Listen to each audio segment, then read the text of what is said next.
हम खुदावन का शुक्र अदा करते हैं आज की शाम के लिए एक दफ़ा फिर। और जैसे कि हम स्टडी कर रहे हैं life and ministry of Jesus Christ in chronological order, तलीमात और हयातुल मसीह, सिलसिला ब सिलसिला और तरतीबवार।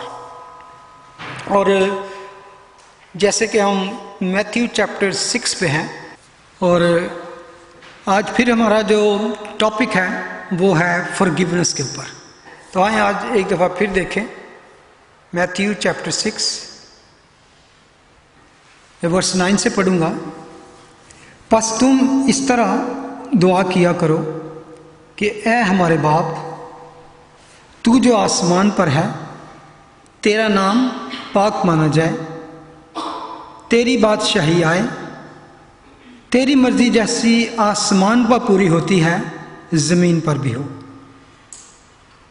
हमारी रोज़ की रोटी आज हमें दे, और जिस तरह हमने अपने कर्जदारों को मुआफ़ किया है, तू भी हमारे कर्ज हमें मुआफ़ कर, और हमें आजमाइश में ना ला, बल्कि बुराई से बचा, क्योंकि बादशाही और कुदरत और जलाल हमेशा तेरे ही हैं। आमीन। और 2 वर्सेस 14 और 15, इसलिए कि अगर तुम आदमियों के कसूर माफ़ करोगे तो तुम्हारा आसमानी बाप भी तुमको माफ़ करेगा, और अगर तुम आदमियों के कसूर माफ़ ना करोगे तो तुम्हारा बाप भी तुम्हारे कसूर माफ़ ना करेगा। आमीन। Forgiveness. It may be most beautiful और कानों को भला लगने वाला word forgiveness in any language. पिछली दफ़ा हमने बात की थी अपनी forgive, Lord forgive us. No, actually I want to talk about forgiving others. और रीज़न कि क्यों हमें forgive करना चाहिए, because forgiving one another such is the character of a saint. एक मसीही का कैरेक्टर है। इन अदर वर्ड कि जिन्होंने आपको सताया है उनको भी माफ़ करना, क्योंकि ये एक मसीही की शान है।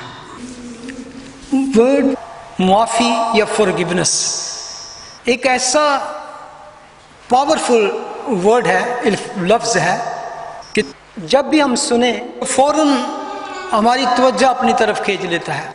माफ़ी जो है मोहब्बत भरी ज़िंदगी और मोहब्बत भरे दिल का एक जौहर है, एक गुण, एक खूबी है, एक ऐसी सिफ्त है जो कह सकते हैं कि किसी हसीन सीरत की खूबी हो सकती है, किसी खूबसूरत करैक्टर की सफ़ात आला में से एक बात है फॉरगिवनेस। और मैं समझता हूँ कि किसी भी इंसान की ज़िंदगी में forgiveness that is a wonderful thing. May be किसी को आपने अपनी ज़िंदगी में बुरी तरह हर्ट किया हो और आप जानते हो कि यस मैंने उनके साथ बुरा किया है, उसके दिल को बुरी तरह तोड़ा है, maybe physically, maybe spiritually, mentally आपने उसको दुख दिया है, और आपको पता चले that person has forgiven me. कितना खूबसूरत बात है। पतरस कहता है कि love cover multitude of sin. It's a wonderful thing.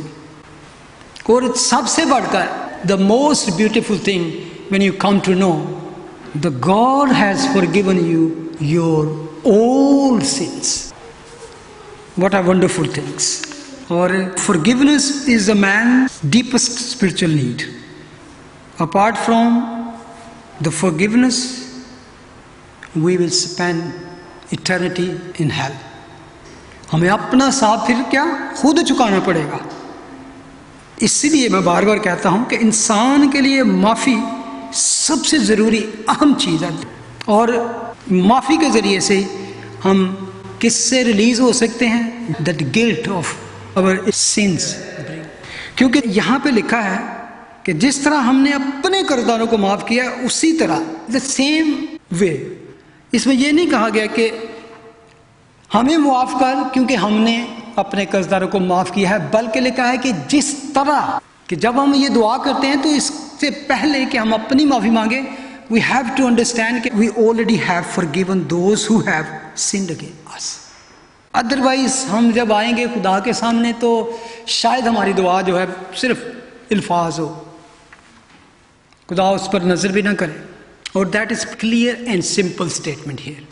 यहाँ पे एक असूल दे दिया है और इस असूल के मुताबिक जीसस ने जो ऑलरेडी सेट कर दिया है, the God is dealing with us, कि he deals with us as we deal with others.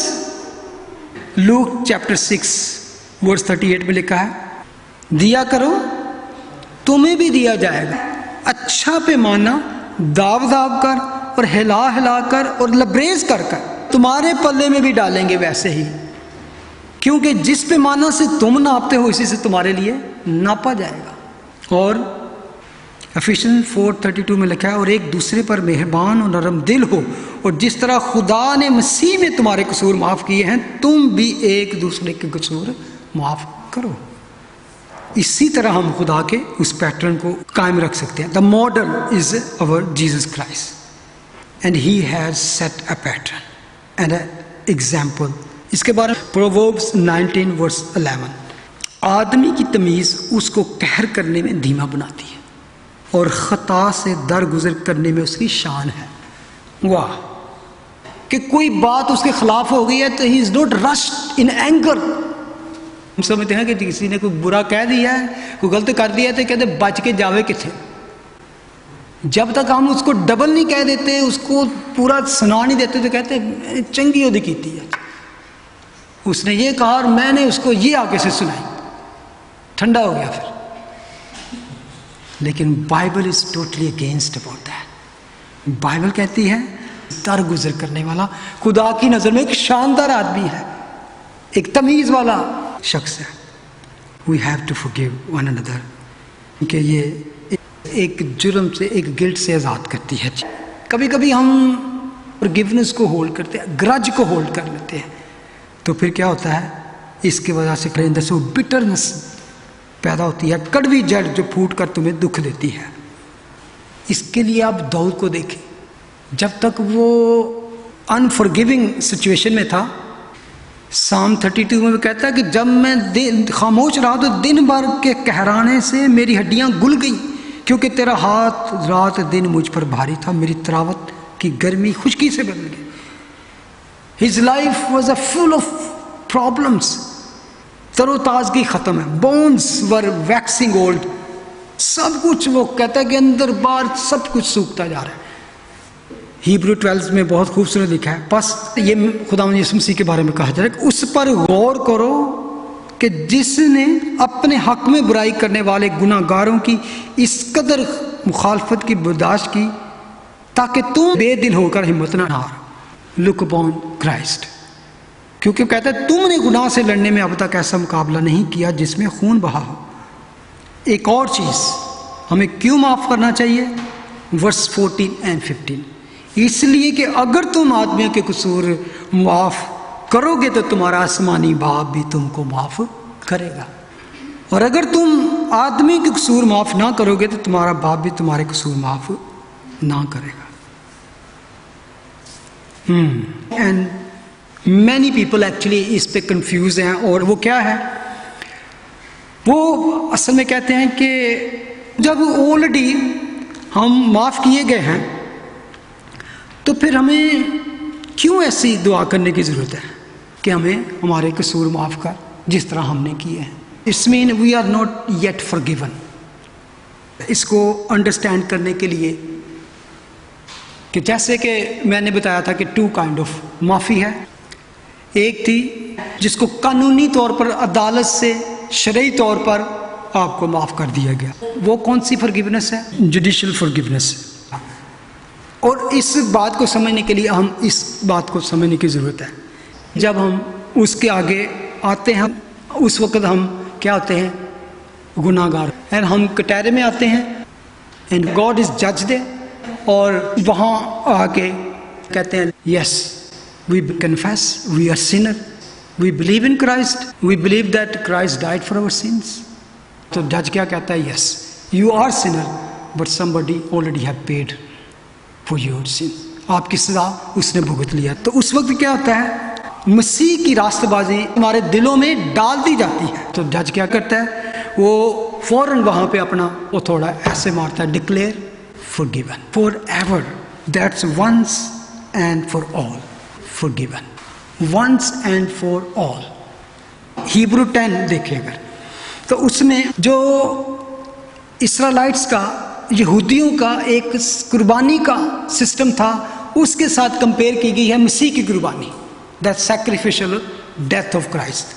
तो वर्स 10 में कहता है, उसी मर्जी के सबब से हम यीशु मसीह के जिस्म के एक ही बार कुर्बान होने के वसीले से पाक किए गए। कितनी दफ़ा? एक ही बार, हमेशा याद रखें। यानी कि वो कह रहा है कि is not going to repeat again, once for all. Verse 14 लिखा है, क्योंकि उसने एक ही कुर्बानी चढ़ाने से उनको हमेशा के लिए कामल कर दिया है जो पाक किए जाते हैं। यानी कि जो कोई भी उसके पास आएगा, माफ़ी मांगेगा, तो उसकी कुर्बानी को कबूल करेगा, तो क्या किया, उनको फॉर एवर, हमेशा के लिए कामल कर दिया जो पाक किए जाते हैं, हमेशा के लिए। In his one offering we embrace eternity, हमें अबदी ज़िंदगी मिल जाती है, हम उसमें शामिल हो जाते हैं हमेशा के लिए। लिसन, जब खुदा का कलाम एक बात कहता है फॉर एवर, तो it's mean really forever, और we have to believe that. फिर वो ये कहता है कि उनके गुनाहों और बेदीनियों को फिर कभी याद ना करूँगा, फॉर एवर। और जब उनकी माफ़ी हो गई है तो फिर गुनाह की कुर्बानी नहीं रही, there is no more sacrifice. What a great great blessing, your sins are forgiven because of Christ, he paid it all. ये है जुडिशियल फॉरगिवनेस। इसके लिए अगर देखें कॉलोसियन 2:14 में कहता है, और हुक्मों की वो दस्तावेज मिटा डाली जो हमारे नाम पर हमारे खिलाफ थी। यानी कि हमारे क्राइम की जो लिस्ट बनी हुई थी, वो क्या किया खुदावन ने, हुक्मों की वो दस्तावेज मिटा डाली जो हमारे नाम पर हमारे खिलाफ थी। बल्कि आगे लिखा है, और उसको स्लीब पर कीलों से जड़कर सामने से हटा दिया, remove. It's not only Jesus died for us and he covered our sin, he removed our sins. और उसने हुकूमतों और इख्तियारों को अपने ऊपर से उतार कर उनका बरमला तमाशा बनाया और सलीब के सबब से उन पर फतेह याबी का शादियाना बजाया। आपने बात सुनी होगी कि लोग सलीब के निशान को भी गलत समझते हैं कि इस पे तो आपका मसीह मसलूब हुआ था, इस पर तो उसको क्रूसीफाई किया गया, इस पर चढ़ाकर तो उसको फिर जुल्म किया गया, तो आप सलीब को अपना निशान बनाए फिरते हो, आप गले में लटकाए फिरते हो, आप घरों में लगाते हो। हमारे लिए सलीब एक्चुअली फतेह याबी का निशान है। लिखा है, सलीब के सबब से उन पर फतेह याबी का शादियाना बजाया, बिकॉज इस सलीब के जरिए से ही रिमूव्ड आवर सिंस। तो इसलिए हमेशा ये ना कभी कोई भी समझे कि क्रॉस जो हम डालते हैं मसीह की उस दुख का, दर्द का, बल्कि ये एक फतेह का निशान है। उसने भी दुख सहा, लेकिन उस सलीब के वसीले से उसने भी बाप के हुजूर जलाल हासिल की। दैट इज जुडिशियल, कानूनी और अदालती माफ़ी है, जिसको कह सकते हैं हमारे मारूसी गुनाह जो हमने नहीं किए थे लेकिन हमें हमारे बाप दादा से मिले, उससे लेकर जो प्रेजेंट तक थे वो सारे गुनाह माफ़ हुए। Now we come to the question कि how if we are forgiven forever, so why here we say हमारे कर्ज हमें माफ़ कर। अगर वो माफ़ कर दिए गए तो then why we have to say that? Because how we start this prayer? Our Father. तो फादर कौन कह सकता है? जो उसके बच्चा है, जो उसकी फैमिली में शामिल है। तो उसकी फैमिली में वही शामिल है जो जितनों ने उसको कबूल किया, उन सब को उसने बेटे होने का हक बख्श दिया, फरजंद होने का। सो इसमें ये बॉर्न अगेन लोगों की, ये क्रिश्चियंस की दुआ है। सो वही फिर आता है ये कौन सी दर जब कहते हैं हम हमारे गुनाह माफ़ कर, हमारे कर्ज हमें माफ़ कर। This is not a prayer for salvation, it's not खुदावन हमें माफ़ कर ताकि हम निजात पाएँ, ये निजात की दुआ नहीं है। इसका मतलब है जैसे मैंने कहा parental or practical forgiveness. Now we are not talking to God as a judge. We are talking to God as a father. Our Father who art in heaven. He is judge, He is God, but now He is also our loving Father. So in this manner we come to God as a Father. देखो, जब हम मसीह को कबूल करते हैं, positionally हम क्या declare किए जाते हैं? Righteous, sanctified. लेकिन मेरे और आपके लिए ये इस दुनिया में हमारी डे टू डे लाइफ के लिए है कि how we can live practical holy life for each other. जैसे मैंने एक दफ़ा फैमिली की एक एग्जाम्पल दी थी कि अगर आपकी फैमिली में 5, 6, 7 कोई मेंबर हैं, फादर, मदर और सिस्टर हैं, ब्रदर, तो कई दफ़ा ऐसी बातें हो जाती हैं जिससे बहन भाई आपस में नाराज़ हो जाते हैं। और हस्बैंड एंड वाइफ कोई ना कोई मिस्टेक करता है, इवन गुनाह करता है, तो वो फैमिली से ज़्यादा नहीं होता, they are still part of the family. लेकिन क्या होता है, इन बिटवीन समथिंग ऐसा हो जाता है कि you lose your Joy, you lose happiness.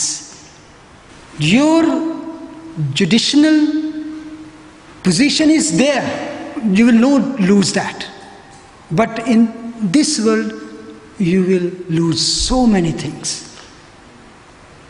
joy, happiness, relationship, fellowship. इसलिए every day when we come to Christ and pray this prayer, हमें माफ़ कर जिस तरह हम दूसरों, ये उस गुनाहों की माफ़ी जो आज दुनिया में रहते हम करते हैं। Now we are not talking to God as a judge, we are talking to God as a father. जिस तरह मैंने माफ़ किया है फादर, इसी तरह मुझे माफ़ कर। जिस तरह मैंने किसी को दिया है उसी तरह तू मुझे दे।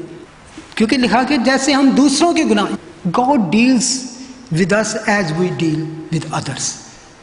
So इसके लिए वो कह रहे हैं कि अगर तुम दूसरों के गुनाह माफ़ नहीं करोगे तो फिर क्या? You can't gain anything. Your judicial position is there, you will not lose that, but in this world you will lose so many things: joy, happiness, relationship, fellowship. कोई लोग कहते हैं जब हम क्रिश्चियन हो जाते हैं तो उसके बाद हमें फॉरगिवनेस की, खुदा के पास आके किसी तरह की माफ़ी मांगने की ज़रूरत नहीं है, और दैट इज़ नॉट ट्रू। क्या कभी होता है? आप सब इधर क्रिश्चियन बैठे हैं, हाथ खड़ा करें जिसने क्रिश्चियन होने के बाद कभी गुनाह ना किया हो।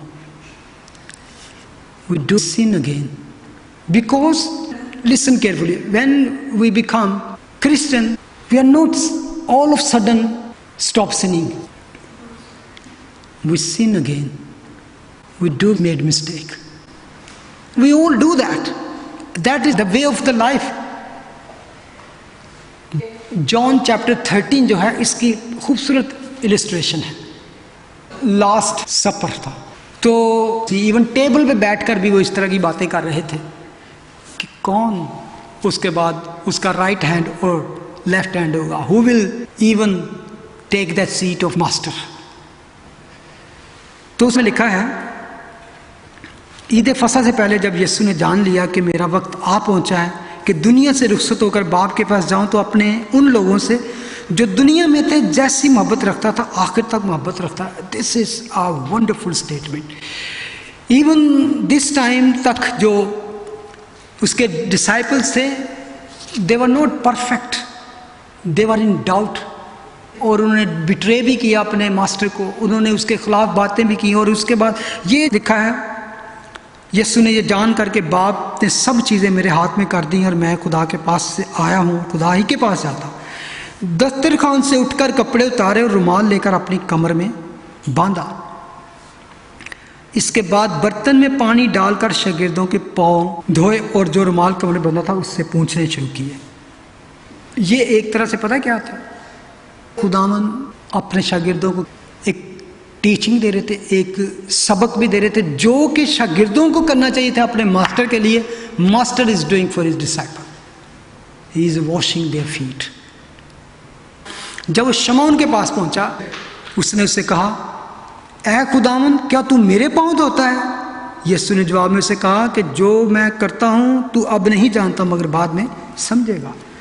पतरस ने उसने कहा तू अब तक मेरे पाँव कभी ना धोने पाएगा।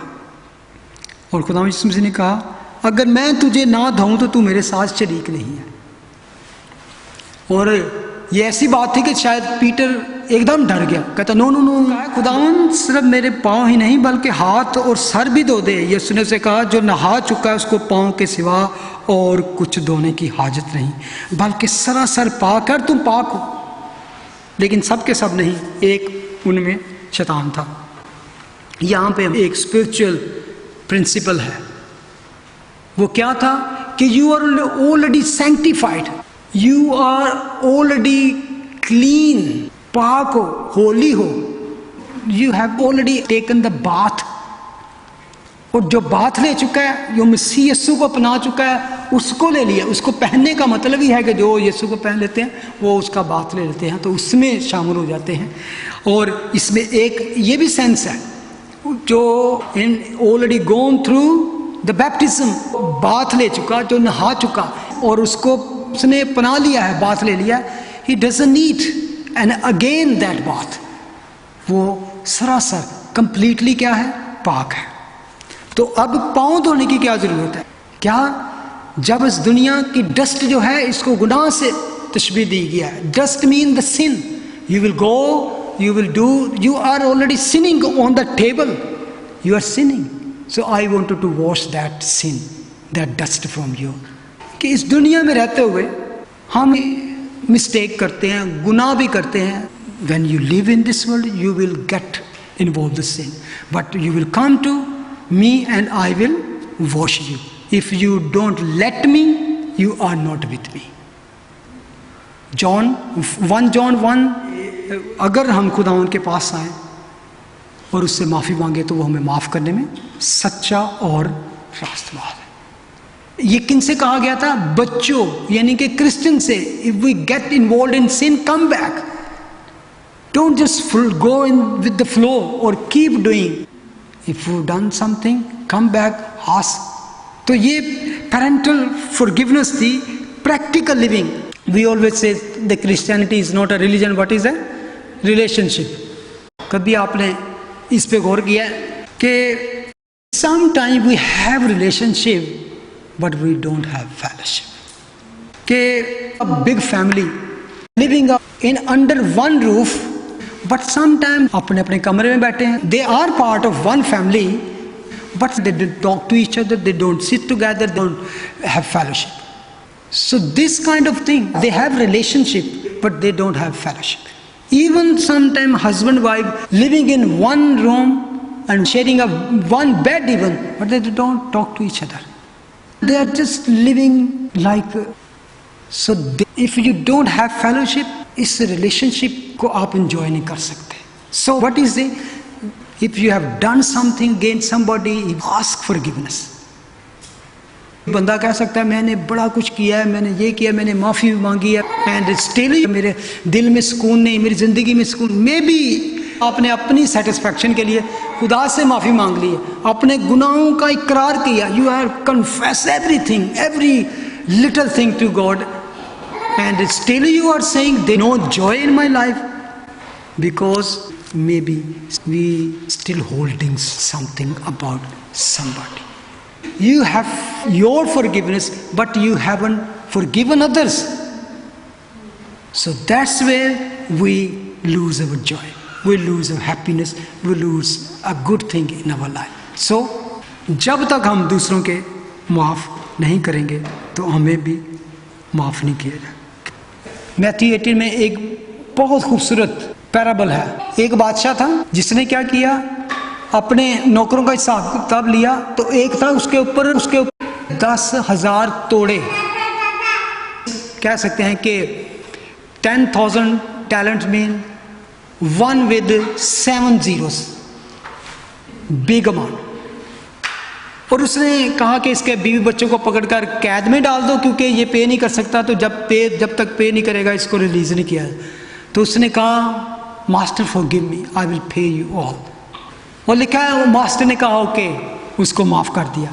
और जब वो बाहर निकला तो लिखा है कि तो एक था उसके ऊपर 100 दिरहम 100 रुपीस कह रहे, 100 पाउंड्स कह लें, $100 कह लें। तो उसने उसको पकड़ा, लिखा, उसको मारा कूटा और उसको कहा गिव मी माई 100। उसने कहा I will pay you back, give me time. But he said he put him in jail. जब दूसरों ने देखा तो क्या हुआ, उसने मास्टर को खबर दी और मास्टर ने क्या किया कि तुम्हें मैंने इतना बड़ा कर्ज माफ कर दिया और तू छोटा सा कर्ज नहीं माफ कर सका। Put him in the jail. और that is our condition. How big amount of our sin the God Father has forgiven. So how we can hold this thing? Somebody says the highest authority is a God. If God forgive us big amount of our sin, and if we don't forgive others, then we put us highest than God. Who we are not to forgive others sin. So dear, before you go to bed, please think about that, how we can forgive others. So how you can do that, how can tackle this matter? और उसके 2-3 तरीके हैं.